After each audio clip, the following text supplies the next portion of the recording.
You know those moments in life when you wish you could just press the rewind button? Not even to change a massive life decision or anything crazy like that. No, just to undo a tiny, humiliating moment. A moment you've replayed 100 times in your head, each time a new wave of mortification washes over you. For me, that moment happened on a Tuesday at a small cafe downtown, and it involved a cockroach. Not just any cockroach, mind you, but one the size of a small car. Or at least, that's how it felt to me in that split second of pure, unadulterated panic. I was there, minding my own business, enjoying a rare, quiet afternoon. The air was thick with the scent of brewing coffee and baked goods. I was deep in a book, completely oblivious, when a flash of something dark and scuttling caught my eye.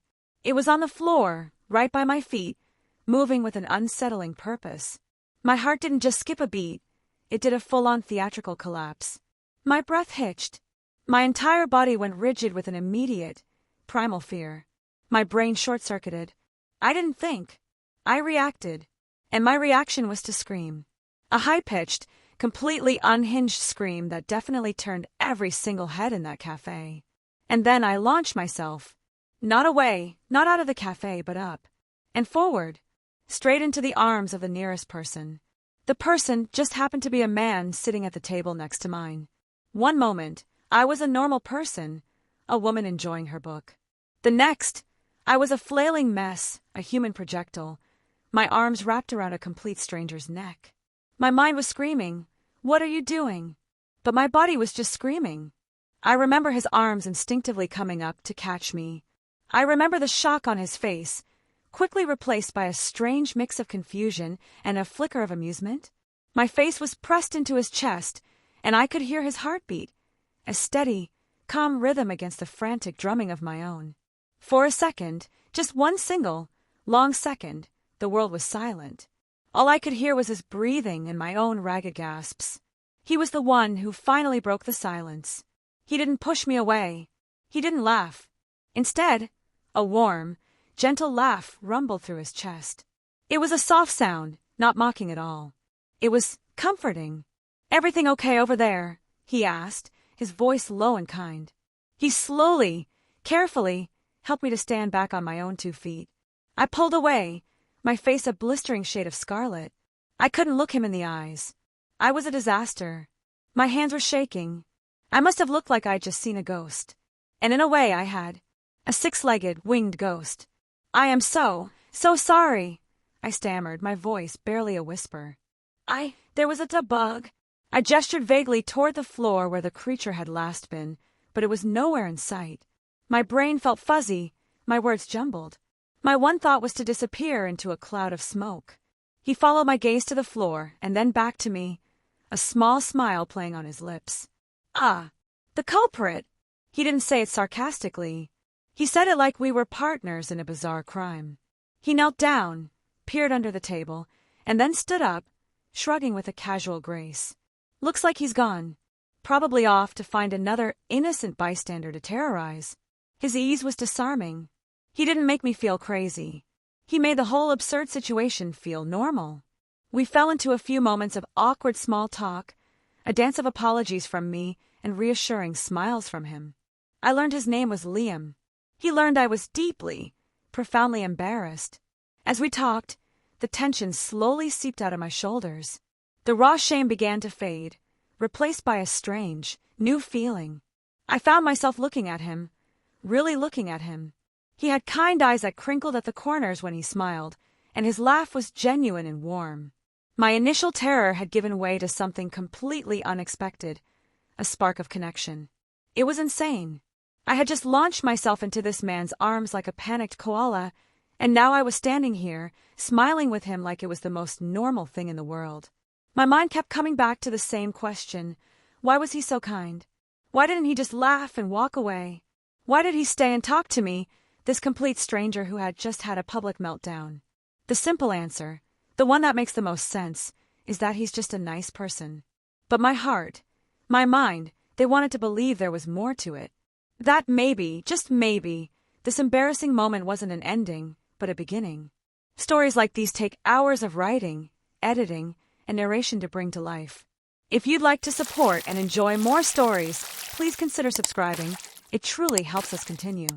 I have to ask you, though, if you were in my position, would you have laughed it off or wanted to disappear forever out of embarrassment? As we stood there, our laughter echoing in the now quiet cafe, a new thought began to creep into my mind. I had a story to tell, that was for sure. But I also knew I had to see him again. I just had to. And as if on cue, he said something that would change everything. That moment, the one with the cockroach and the stranger, was a bizarre and chaotic blip in a life that was otherwise very organized. I lived in a world of lists and deadlines. My alarm went off at 6, the coffee was brewed by 6:15, and I was out the door by 7. My days were a steady rhythm of work, errands, and the quiet comfort of my small apartment. I was hardworking, modest, a classic head down and get it done kind of person. I was good at my job, I paid my bills on time, and I made a killer lasagna. But I often felt like I was just another face in the crowd, a ghost in the machine of a busy city. I wasn't complaining, not really. I had a good life. But the truth was, I felt invisible. I moved through the world, and people saw the barista who remembered their order, the woman in the cubicle across the hall, the quiet neighbor. They didn't see me. Not really. Until him. After that first encounter, I found myself going to the cafe every day. Not just because of the coffee, but because of the hope that I might see him again. It felt a little crazy, a little too much like a rom-com, but I couldn't help it. My routine, my carefully constructed world, had a crack in it. And that crack was the memory of his warm laugh and kind eyes. The first time I saw him again, it was a week later. The cafe was crowded, and I was about to give up on finding a seat when I saw him at a small 2-person table by the window. He looked up, saw me, and a wide, genuine smile broke across his face. "Hey," he said, gesturing to the empty chair. "Don't tell me you saw another bug?" I laughed a little shyly. "No bugs today, I promise. Just looking for a place to sit." And just like that, it was easy. We talked for hours that day. We started with the weather, moved on to our jobs, and then drifted into the things that made us tick. He wasn't just making small talk. He was listening. Really listening. Most people would ask a question like, "How's your job?" and expect a simple one-word answer. But he would follow up. He'd say, "That sounds challenging. What's the most rewarding part of it for you?" He seemed genuinely interested in my struggles, my small victories, my dreams. No one had ever asked me about my dreams before. Over the next few weeks, our chance encounters became more frequent. It started at the cafe, then a funny coincidence at the grocery store, and then the bookstore. It almost felt like he was everywhere, a quiet, reassuring presence in the background of my life. He'd pop up, smile, and we'd fall into another conversation that felt like it was already in progress.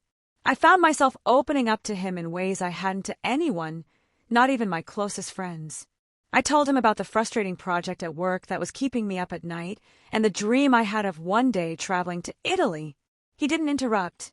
He didn't try to solve my problems. He just listened, and his focus was so complete it made me feel like I was the only person in the world. He made me feel seen. It was a small thing, but it was everything. He remembered the little details. The name of my grumpy boss. The way I like my coffee. The one city in Italy I wanted to visit more than any other. These small acts of remembering made me feel like I was more than just a fleeting moment in his day. I was someone worth remembering. But as our friendship deepened, I began to notice things. Small details that seemed out of place. One day, he gestured for the time, and the cuff of his jacket shifted just enough to reveal a sleek, elegant watch. Not a fancy brand I recognized, but it had the unmistakable look of something expensive, something crafted with precision and care. Another time, he offered to give me a ride when it started to rain. He pulled up in a car that was so quiet, so impossibly clean, it felt like sitting in a luxury hotel room. I remember the rich scent of leather and the way the rain slid silently off the windshield. My mind, ever logical, filed these things away. Expensive watch. Nice car. I assumed he was just well off. Maybe a successful lawyer or a tech guy. Nothing too extraordinary. The city was full of people like that. It didn't change my perception of him. It just added a new, almost a mysterious, layer to the kind, gentle man I was getting to know. He didn't talk about his life with the same detail I shared mine. He was more private, more reserved. I knew he traveled for work, and I knew he worked with his family, but he never elaborated. I respected his privacy, and it wasn't something I thought to press on. After all, the focus of our friendship wasn't about what we did or what we had. It was about how we connected, and that connection felt so right, so effortless. It was a joy I didn't know I was missing. The small moments, the shared laughs over a bad coffee order, the long walks through the park, the comfortable silence between us, became the best parts of my day. I felt a sense of ease with him that I had never experienced with anyone else. It was like finally being able to take a deep breath after holding it for a long, long time. He had a way of looking at me as if he was trying to understand the deeper parts of who I was, not just what I presented to the world. And in his gaze, I felt my own confidence grow. I started to see myself not as invisible, but as someone who was worth being seen. He saw the ambitious side of me, the part that had big dreams and worked tirelessly to achieve them. He saw my frustrations and my insecurities, and he accepted them without judgment. Have you ever met someone who made you feel understood instantly, like you had known them forever? It's a rare and beautiful thing. And with him, it was like coming home. I knew our friendship was special. It was the kind of connection that comes along once in a lifetime, and I cherished every moment of it. What I didn't know was that our whole friendship was based on a lie of omission that was about to unravel and change everything I thought I knew about the man I called my friend. As weeks turned into months, our friendship became a cornerstone of my life. Our accidental meetings at the cafe evolved into a routine of planned outings. Dinners at small, cozy places I could afford. Long walks through the city, where we'd talk until the streetlights came on. Small, quiet adventures that showed me his world and allowed him into mine. He was a man of simple tastes, or so it seemed. He laughed at my terrible jokes, listened patiently as I vented about my job, and never once judged my struggle to make ends meet. And for the first time in my life, I wasn't putting on a show. I didn't have to pretend I had it all together. I let him see my messy apartment, the overflowing laundry hamper, the stack of bills on the kitchen counter. I was my most authentic self, and he accepted it without question. He just saw me. He saw the person beneath the lists and the deadlines. He saw the woman who worried about the rent and who doubted her own abilities. I was constantly battling a quiet war of self-doubt. Was I good enough? Was I working hard enough? Was I ever going to get to a place where I felt secure? He never gave me hollow platitudes. Instead, he would simply say, "You're capable of so much more than you think." And for some reason, hearing it from him, I actually believed it. But even as our bond deepened, a subtle, nagging feeling began to grow inside me. It was a feeling of unease, of a story with missing pages. I realized that while I had opened up my life to him completely, he hadn't done the same. He still never talked about his job in detail. It was always work, or traveling for business. He would brush off questions with a charming smile and a quick change of subject. His family, his past, it all remained a beautiful, tantalizing mystery. He would talk about a trip to a city I'd always wanted to visit, but never explain why he was there. He'd mention a funny story about a family gathering but never say who was there. The more I learned about him, the more the questions piled up. He was so incredibly present with me, yet he seemed so removed from a real, tangible life. It was as if he was visiting my world, but didn't have one of his own. And then there were the moments when the curtain would slip. The little things that didn't add up. We were at a restaurant I had saved up for, a place with white tablecloths and hushed conversations. When we walked in, the manager, a serious-looking woman, immediately went rigid. She straightened her back, her eyes wide with what looked like pure respect. She didn't just say, "Hello." She said, "Mr. Thorne, it's an honor to have you back." And her tone wasn't just polite, it was deferential. She led us to a table that was clearly the best in the house, a table I knew would have been impossible to get on a Saturday night. Liam, Mr. Thorne, just smiled and thanked her politely, as if it were the most normal thing in the world. He didn't seem to notice the way her staff hovered, a little too eager to please. I tried to ask him about it later, but he just laughed it off. "She's a friend of the family," he said smoothly, and that was the end of the conversation. But it wasn't the end for me. My mind kept replaying the scene. "An honor to have you back. Mr. Thorne, Not Mr. Liam, not Sir, but Mr. Thorne. The formal address, the reverence in her eyes. It was a level of respect that went far beyond a well-off guy who was a friend of the family. As the days went on, the romantic tension between us grew. It was in the way his hand would gently brush my lower back as we walked through a crowded street. The way his eyes would linger on mine after we'd shared a laugh, a comfortable silence stretching between us. I wanted to reach out and touch his face. I wanted to tell him how much he meant to me. I knew the feeling was mutual. I could feel it in every look, every shared breath. The air between us was thick with unsaid things. But the mystery, the inconsistencies, they were like a wall between us. They held me back. I was falling for him, hard, and that made the questions even more urgent. Who was he, really? What was he hiding? Was he even the person I thought he was? He saw the real me. He knew my hopes, my fears, my dreams. But I felt like I was still standing outside, looking in on a life he refused to show me. I began to suspect he was hiding something big. Something that wasn't just about being a private person. It felt like a carefully constructed wall, and he was working to maintain it. Would you have confronted him about these mysteries, or would you have let the friendship continue without asking questions? I had a choice to make. I could ignore the breadcrumbs, the polite evasions, the unusual respect. I could pretend everything was normal and just enjoy the joy of feeling seen. Or I could push. I could ask the questions that might tear down the beautiful, fragile thing we had built. But I never got the chance to decide. The truth was about to find me, and it was going to hit me with the force of a tidal wave. The next time I saw him, it wasn't at the cafe. It was on the cover of a magazine. And his name wasn't Liam. My whole world was built on a series of carefully crafted routines. My life was predictable, safe. And then I met him. A man who, in just a few short months, had shattered my invisible shell and made me feel seen. He was my calm in the chaos, my safe harbor. But that was about to change. Everything I thought I knew was a lie. It started with a trip to the doctor's office. The waiting room was packed, and I was trying to find something to read to pass the time. That's when I saw it. A magazine on the table. A glossy, high-end business publication. The cover story was about a young, successful visionary shaking up the tech world. My eyes skimmed the headline. The billion-dollar heir, Liam Thorne's empire. And below the headline was his face. Liam's face. The same kind eyes. The same gentle smile I knew so well.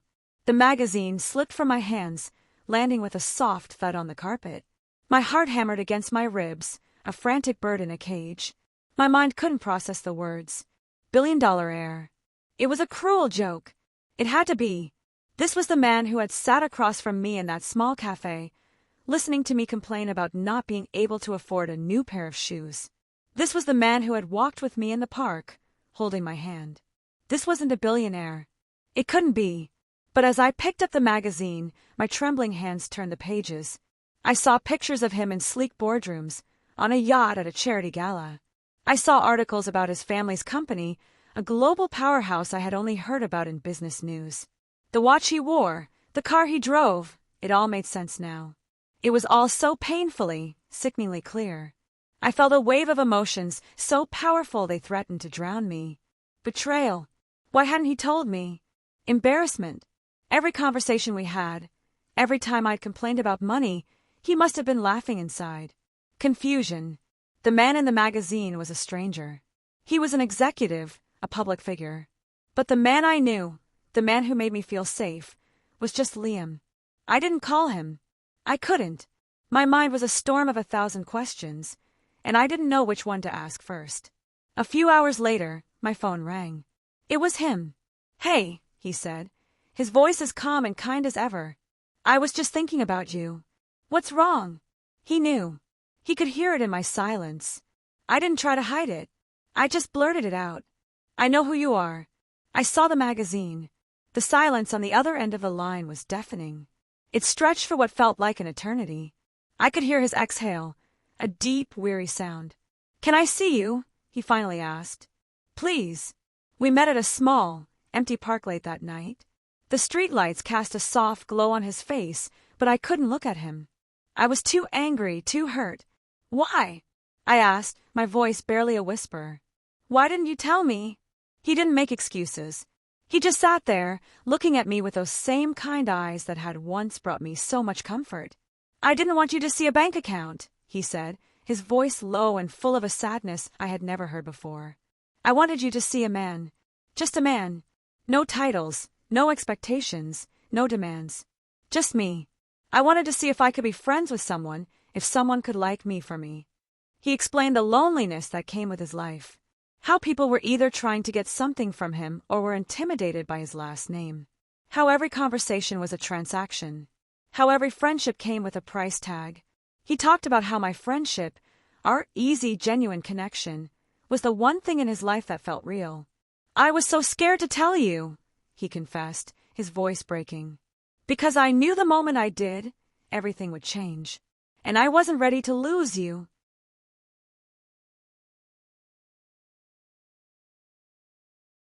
My anger, the shock, the betrayal, it all began to soften. I looked at his face, at the raw vulnerability in his eyes, and I started to understand. It wasn't about deception. It was about fear. I had been so focused on my own life, on my own anxieties about being invisible, that I had never stopped to consider that someone like him could feel the same way. We were so different on the outside, but on the inside, we were both so scared of being judged. I feared being judged for what I didn't have, and he feared being judged for what he did. He didn't see me as a charity case. He didn't laugh at my struggles. He saw me as a person. And I had only seen his wealth. For the first time, I realized that I had done to him exactly what I was so afraid of people doing to me. I had judged him based on his circumstances. Do you think he was right to keep his wealth a secret, or should he have been honest from the start? The air was heavy with unspoken words. The beautiful, fragile thing we had built felt like it was crumbling around us. He was a different man than I thought, but the kindness was still there. The genuine care was still there. And as I sat there, looking at the billionaire who just wanted to be a man, I knew I had to make a choice. Was I going to let his secret ruin everything? Or was I going to find a way to trust him again? I was about to find out, because the next morning, my phone rang. And this time, it was a proposition that would change both of our lives forever.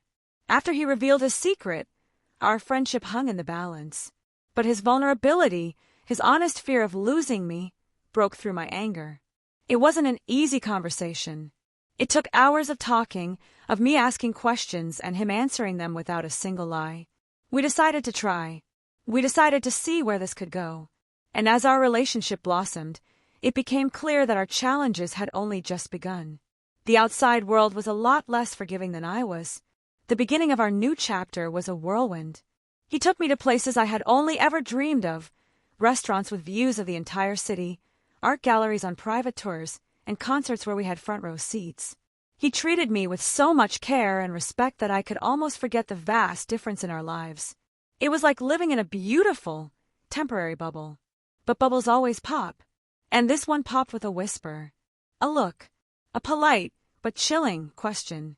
I met his business associates at a charity gala. I was wearing a dress he had bought me, and I felt like a princess. But the second we walked in, I felt a shift. The warmth in the room became a kind of polite chill. People would look at me, then at him, and then back at me again with a cold, appraising stare. I heard the hushed whispers. Is that the girl? She doesn't look like his type. What is he thinking? I tried to shake it off, but the comments, the sidelong glances, they started to eat at me. I began to feel a familiar, creeping self-doubt. Do I belong here? The question echoed in my mind every time I stepped into his world. I was a modest girl from a modest family. I worked hard for every single thing I had. I felt like an imposter. I felt like I was wearing a costume, and at any moment, someone was going to pull off the mask and reveal the truth. The pressure wasn't just external. It started to creep into our relationship. I would get insecure and withdrawn. We'd be at a beautiful dinner, and I'd just go quiet, lost in my own thoughts of inadequacy. He noticed, of course. He would reach for my hand, his voice full of concern. What's wrong? Talk to me. But I didn't know how to explain the feeling of being judged so harshly. How do you tell someone you feel like a charity case without sounding ungrateful? Misunderstandings started to crop up. He would offer to pay for something, a trip or a new dress, and my pride would flare up. I'd snap at him. I can pay for myself. He would get hurt, and I would feel terrible. We were two people who truly cared for each other, but we were communicating across a chasm of different experiences. The romantic highs were incredible. Our moments of passion were filled with a fierce tenderness, a desire to protect and cherish one another. But the lows were painful, raw. We had our first big fight after his mother made a comment at a family dinner. She was polite, almost too polite. She asked about my job in a way that made it sound like a cute hobby. She said I was such a breath of fresh air from his usual crowd. It was a thinly veiled insult, and it hit me hard. I excused myself from the table, my eyes stinging with tears. When Liam found me, I was a wreck. "I can't do this," I whispered, the words choked with emotion. "I can't be with you. I don't belong in your world." I told him it was all too much, the judgment, the pressure, the constant feeling of being under a microscope. I was so exhausted from trying to prove myself. I told him he deserved someone who fit in, someone from his own world. I told him we should just end it. The silence that followed was the most painful thing I had ever experienced. He just stood there, his face a mask of sorrow. I had never seen him so defeated. The next day, I didn't hear from him. I was sure it was over. I went back to my old routines, my heart a dull, aching void. I was just another face in the crowd again. I told myself it was for the best, but I couldn't stop thinking about him. But then, he did something extraordinary. Something that changed everything. A few nights later, a new article appeared in the very same business magazine where I'd first learned his secret. This time, the article wasn't about his wealth or his business acumen. It was about me. Without my knowledge, he had organized an exclusive interview with a reporter, and he had made it clear that the story was to be about my work, my ambitions, and my life. The article painted me not as a charity case or a trophy girlfriend, but as a hard-working, ambitious woman. It quoted him directly. "Her strength, her kindness, and her incredible drive are the things I love most about her. She has shown me what it means to live a life of authenticity, and I am a better man for it." It was the grandest gesture I could have ever imagined. He didn't just defend me privately. He publicly defended our love, our relationship. He showed his entire world that I meant more to him than their appearances, their expectations, or his wealth. He stood up for us. And for the first time since this journey began, I didn't feel like I was just a girl who had stumbled into a new world. I felt like a woman who belonged. Would you stay in a relationship where people around you disapproved, or would you walk away? The gesture was a powerful statement. It was a promise, but a promise is just the beginning. Our love had been tested by circumstances, but there was one final obstacle we had to face, one that would either unite us forever or tear us apart for good. He could have just laughed at me. He could have walked away, but he didn't. He stayed. He saw past the scream and the panic and saw me, and I, in turn, had seen past the expensive watch and the luxury car and seen him. We were two people who had stumbled into each other's lives by pure, ridiculous chance. And after everything we had been through, all the secrets and the misunderstandings, it was clear that our story was just getting started. The public article he published was a turning point. It wasn't just a gesture. It was a testament to his trust in me and our relationship. It was a promise. And it was in that moment that I finally accepted the truth of our love. I wasn't with him for his wealth. I was with him for his heart, for the man who had caught me in the middle of a cafe and had seen a person worth knowing. I had let go of my insecurities and my self-doubt, and he had learned to trust me with his truth. We began to build a future together, not based on his money or my lack of it, but on honesty and resilience. We faced his world head-on together. The disapproving looks and the condescending whispers didn't stop overnight, but they didn't sting as much anymore. We had each other. We had a bond that was forged in fire and came out stronger on the other side.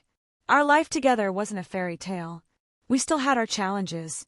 We had to learn to navigate a world that was entirely new to me, a world that came with its own set of rules and expectations.